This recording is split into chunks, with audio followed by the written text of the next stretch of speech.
মিশকাত শরীফের একটা রিওয়ায়াত আছে, যদি কোনো গ্রামে গজব আসে, যদি কোনো গ্রামে আল্লাহর গজব নামে, খোদার কসম করে বলছি, যদি ওলিও থাকে ওলিও বাঁচবে না।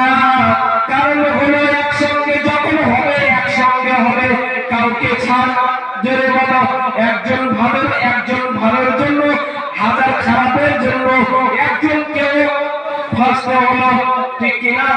একজন কেউ ফাঁসতে হবে, সেই জন্যই ফাঁসা থেকে বাঁচাতে যদি চান নামাজ পড়তে ধরেন, যদি ফাঁসা থেকে বাঁচাতে চান বিবিকে পর্দার ভিতরে রাখেন।